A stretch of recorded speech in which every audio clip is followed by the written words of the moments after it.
Bonjour à tous, je suis Alexandre Luneau, un ancien joueur de poker professionnel et j'ai joué au plus haut niveau pendant près d'une dizaine d'années. Mais tout d'abord, avant d'aller plus loin, je vais essayer de clarifier ce qu'est le poker pour ceux d'entre vous qui ne sont pas forcément familiers avec ce jeu et aussi parce que c'est un univers où il y a beaucoup de clichés autour qui sont véhiculés par les médias qui ne sont pas toujours vrais.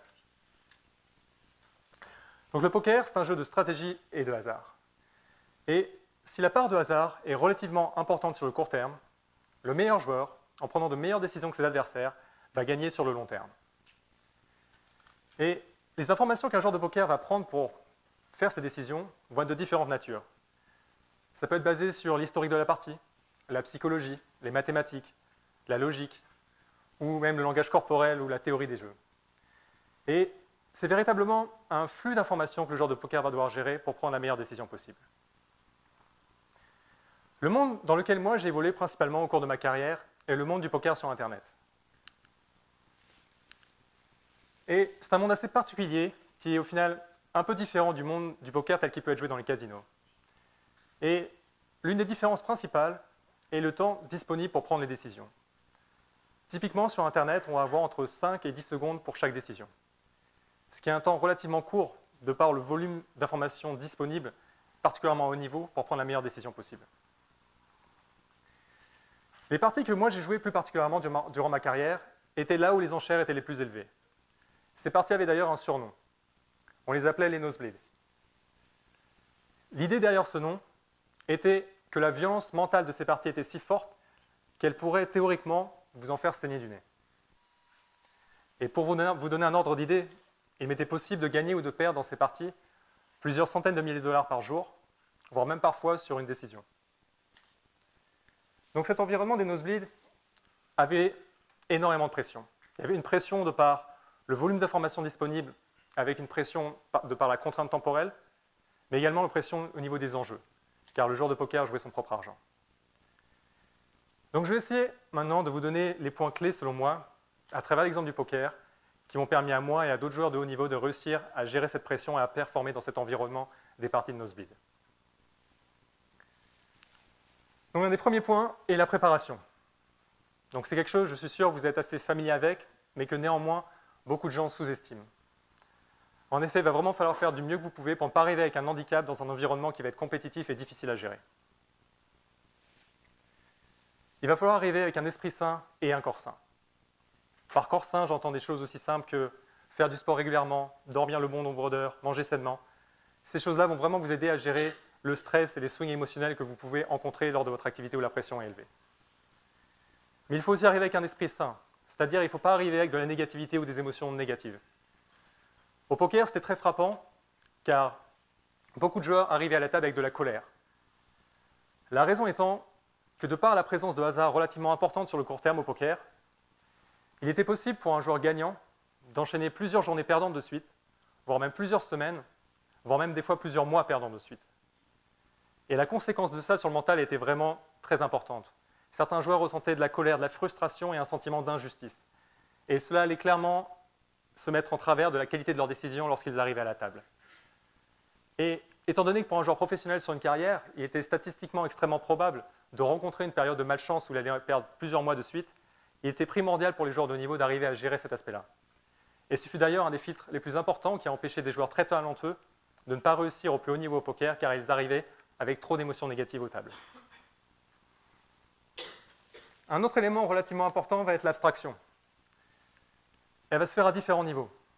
Tout d'abord, au niveau des enjeux. Dans ces parties de poker, comme je l'évoquais, les enchères étaient extrêmement élevées. Et le moment où on commençait à réaliser qu'on prenait une décision pour l'équivalent d'une voiture ou d'une maison, cela allait forcément impacter la qualité de nos décisions. Et il était primordial d'arriver à visualiser les sommes jouées comme une sorte de monnaie virtuelle, comme un score qu'on voudrait maximiser dans un jeu vidéo.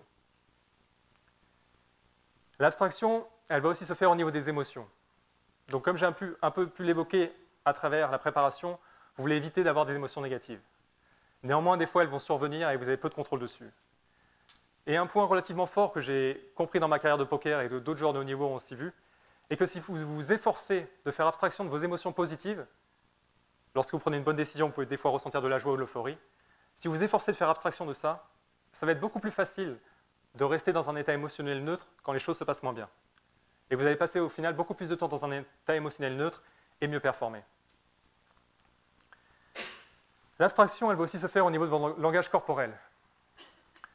J'entends souvent l'idée qu'à travers le langage corporel, il est possible d'extérioriser de la frustration ou de la colère. Mais si c'est peut-être vrai sur le long terme, de mon expérience, sur le court terme, la conséquence directe de taper du poing sur la table ou de soupirer, c'est que ça va nourrir votre colère et vous faire rentrer dans une spirale négative. Et vous voulez vraiment éviter ça. Il faut vraiment garder en tête qu'il y a un lien assez fort entre votre langage corporel et votre état mental du moment. Et vous devez faire du mieux que vous pouvez pour garder un langage corporel associé à la performance et au travail. L'abstraction, elle va aussi se faire au niveau des choses sur lesquelles vous n'avez pas de contrôle. Donc dans chaque milieu, ça va être différent. Pour le poker, les choses sur lesquelles on n'avait pas de contrôle, qui étaient tout le temps présents, étaient les résultats à court terme. En effet, quand je prenais une décision, il y avait une corrélation extrêmement faible entre la qualité de ma décision et le résultat qui s'en suivait 5 secondes plus tard. Et néanmoins, en tant qu'être humain, c'est évidemment extrêmement tentant de vouloir regarder le résultat suite à notre décision, mais pourtant il était primordial de ne pas le regarder, car le moment où on attachait de l'importance à ça, ça allait nous affecter émotionnellement, et ça nous laissait moins de temps pour nous concentrer sur les éléments sur lesquels on a du contrôle, et dont on n'a même pas tant de temps que ça disponible pour en prendre en compte. Donc vous voyez, au final, à travers la préparation et l'abstraction, ce que j'essaie de faire dans ma carrière, c'est vraiment me donner les meilleures chances d'avoir un niveau de concentration très élevé. Car c'est vraiment à travers une haute concentration qu'on peut le mieux performer, je pense. Néanmoins, nous sommes tous des êtres humains. Et aussi bon qu'on puisse être dans nos capacités de concentration, nous n'allons jamais passer 100% de notre temps dans un état de concentration très élevé. Mais néanmoins, c'est possible d'améliorer ça. Une des idées assez importantes m'avait été donnée il y a quelques années par un coach mental, Pierre Gauthier, qui a coaché de nombreux sportifs de haut niveau et joueurs de poker. Et sa vision était la suivante. D'une, il est important de réaliser que lorsque vous n'êtes plus concentré et que vous êtes conscient de ça, si vous le souhaitez, vous pouvez repasser instantanément dans un état de concentration.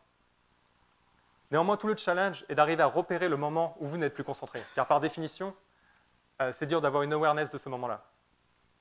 Néanmoins, c'est quand même possible d'arriver à repérer ce moment. Peut-être pas instantanément, mais vous pouvez, en ayant conscience qu'il est important de repérer quand vous n'êtes plus concentré, c'est possible d'arriver à repérer ces moments-là.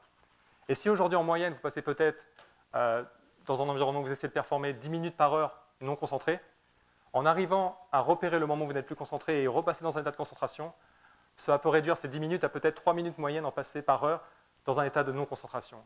Et cela aura une claire conséquence, un impact sur la qualité de votre concentration globale et de votre performance.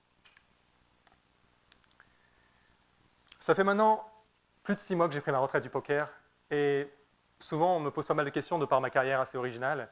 Et l'une d'entre elles est de savoir quelles sont les capacités les plus intéressantes que j'ai pu tirer de ma carrière. Et souvent ma réponse, c'est un peu ce que j'ai essayé de vous expliquer aujourd'hui, à savoir avoir développé des compétences qui me permettent de mieux gérer la pression dans des environnements difficiles, et ce qui d'ailleurs me sert dans mon activité actuelle. Mais néanmoins, c'est aussi quelque chose qui me permet au quotidien d'être plus dans le moment présent.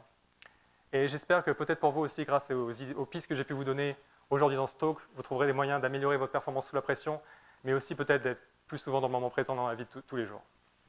Merci.